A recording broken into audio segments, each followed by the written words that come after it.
Quoi encore? J'ai déjà pris un droit d'auteur par YouTube et un avertissement par TikTok. Putain, c'est chier.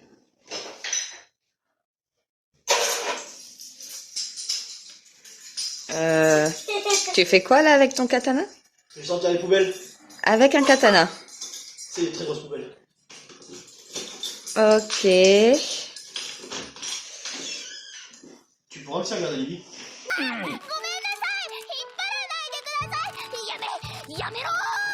Salut à toi, aujourd'hui je vais te parler de l'anime Cyberpunk The Edge Runner. Inspiré lui-même du jeu vidéo, on est donc sur le même univers, mais avec une histoire originale. Et putain qu'est-ce que j'adore cet univers. On est donc sur un univers futuriste et cybernétique, dans une ambiance complètement décomplexée, et vous commencez à me connaître, j'adore le cul et le sang. Aujourd'hui nous allons parler de l'anime et pas du jeu vidéo, car je n'ai pas encore pu le tester. Passons sans plus attendre au synopsis. On se retrouve donc à Night City en compagnie du jeune David, un jeune garçon pauvre qui habite dans un quartier pauvre, mais grâce à sa mère qui bosse comme une chienne, il arrive à aller étudier dans une école de corpo. Une école de bourge quoi. Mais par un malheur hasard, David se retrouve orphelin, et une fois arrivé à l'école, il se fait encore emmerder par le fils à papa bourgeois, mais il va sauvagement lui exploser la gueule, pour au final se faire virer comme une merde. Alors comme ça on n'aime pas se faire dominer, tu veux que je t'apprenne ?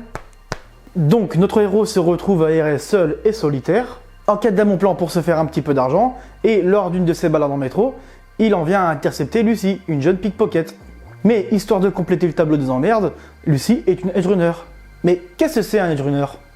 Un edgerunner, c'est donc un mercenaire ou un cyberpunk qui est complètement déjanté et il est prêt à faire tout pour se faire un petit peu d'argent. Mais David se retrouve piégé par une bande de edgerunners à cause d'une dette que sa mère n'a pas honorée. Donc j'espère pour lui qu'il n'a pas signé l'héritage, parce que vu le bordel, je pense que ça a craint un petit peu pour lui.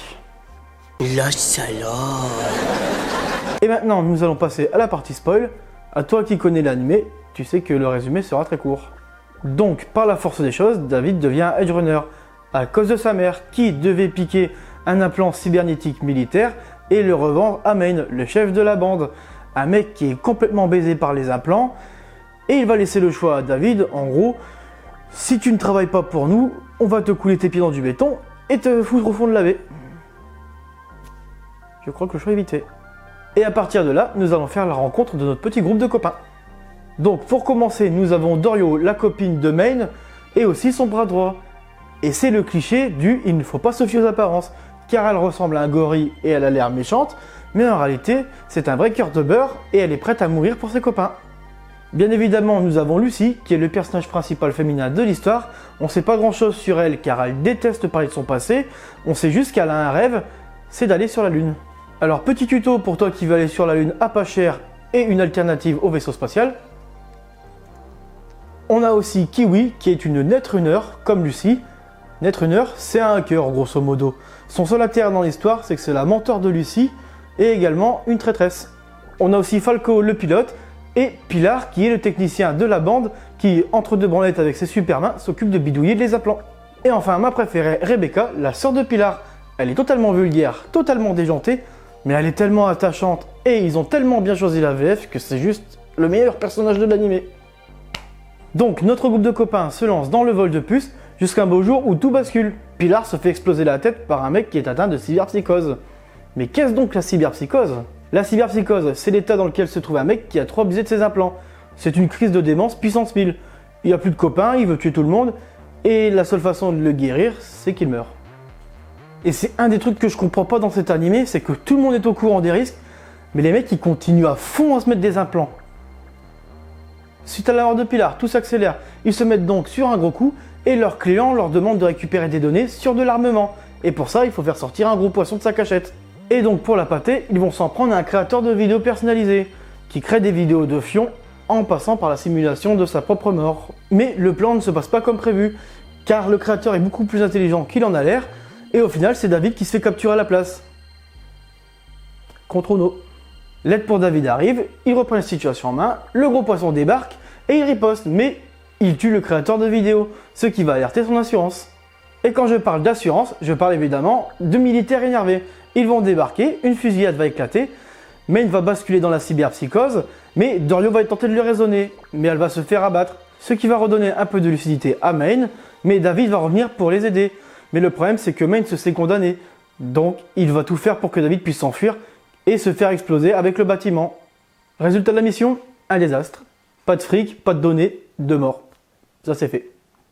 Je sais que nous nous reverrons un jour ou l'autre. Salut mon pote. Petite ellipse, on retrouve donc David quelques temps plus tard et il n'a pas perdu de temps. Il est full stuff. Bras en acier, jambes en acier et bite d'acier. Ouais, certains devraient y penser. Eh, c'est pas sympa ça. Dommage, c'est vrai. Pour le dernier, je sais pas, mais c'est fort possible. On va donc en revenir à David, qui avec le temps s'est fait une solide réputation et enchaîne les gros contrats. Mais il ressent également les effets de la cyberpsychose qui approche. Et dans un même temps, notre équipe reçoit un très gros contrat qui nécessite d'attaquer un combat militaire pour récupérer un très gros implant cybernétique ou un exosquelette. Mais Kiwi leur fausse compagnie, ce qui va révéler le fait que c'est une traîtresse, car elle va livrer Lucy au client, et le client va l'utiliser comme otage pour dire à David, si tu n'utilises pas le cybersquelette, je vais tuer tous tes copains, et Lucy avec. Donc David, pas content, va l'utiliser pour sauver tout le monde, et péter la gueule aux méchants. Il part donc à Arasaka pour sauver Lucy, mais sur le chemin, il broie la moitié de Night City, et c'est là que David se souvient des paroles de sa mère. Tu vas travailler très dur mon fils, et tu vas arriver au sommet d'Arasaka. Je pense pas que sa mère lui a dit qu'il va atteindre le sommet d'Arasaka avec un cybersquelette et en défonçant tout ce qui bouge. Il a rien compris ce con. Il finit par sauver Lucy, et là Adam Smasher apparaît. C'est une légende parmi le monde cybernétique, car c'est lui qui le supporte le mieux, et là le combat contre David s'engage. Mais David cède à la cyberpsychose. Il décide donc de s'enfuir avec Lucy. Lucy tente de le raisonner, elle n'y arrive pas. Ils s'embrassent sous la lune, ça fonctionne. Il la confie donc à ce qu'il reste de l'équipe. Rebecca intervient et elle se fait littéralement exploser la gueule. Au revoir Rebecca. David décide donc de distraire Adam Smasher pendant que les derniers se barrent. Il va se faire salement dominer la gueule et il meurt. Et pour le plan final, on voit Lucy qui réalise enfin son rêve. Elle est partie sur la lune. Et fin. Bilan final, 2 survivants sur 8. Ça me rappelle étrangement un Kamega Kill. L'auteur devait détester ces personnages. Alors honnêtement, j'ai mis du temps à me décider pour le regarder, car vu les critiques du jeu, je me suis dit bof, c'est du même acabit, c'est de la merde. Et un beau jour, les étoiles brillaient, la lune était à son apogée, et au final, je me suis décidé de regarder. C'est pas parce que je me faisais chier, hein. En vrai, il est plutôt court et bien ficelé, même si on aurait aimé en savoir un peu plus sur certains personnages. Mais on se dit qu'il n'y aura pas de saison 2, vu comment ils se font tous éclater la gueule, donc dans le cululu. Alors perso, je regarde rarement les animés en VF parce que je préfère le jeu des acteurs d'origine. Mais il faut avouer que c'est d'une super qualité. Alors je vais faire un petit aparté vite fait, je rentrerai pas ici dans l'éternel débat du quelle est la meilleure version, car je respecte le travail de nos comédiens de doublage, car certains sont juste extraordinaires. Donc pour moi, ce débat n'a pas lieu d'être dans la communauté. Alors, si mon avis t'intéresse, moi je pense simplement que le choix de certains comédiens n'est pas adapté. Kirito qui a 40 ans, Canada en Fairy Tail. Tu prends par exemple Benoît Dupac qui double Onizuka dans GTO, qui est extraordinaire dans son rôle, ou encore Éric Legrand dans Vegeta, le mec qui met une telle passion dans ses propos que t'as l'impression qu'il va sortir de l'écran pour t'enculer quoi, sans déconner. Et même pour un petit animé comme ça, ils ont mis les moyens pour les comédiens. Et la mention spéciale pour cet animé, c'est Lila Lacombe quand elle joue Rebecca. Elle est juste extraordinaire et vachement bien adaptée au personnage. Non mais regarde-moi cette bouille. Donc on va arrêter 5 minutes de critiquer nos comédiens et on va plutôt remercier ces héros de l'ombre qui mettent autant de passion et d'acharnement dans leur travail. Et un jour, bien sûr, je vous parlerai d'Arcane qui est une pépite concernant le doublage. Et promis, la prochaine fois, je serai sage, je parlerai d'un animé un peu plus soft, mais qui sent autant la loose. Et voilà, merci de m'avoir regardé et je te dis à bientôt. Ciao.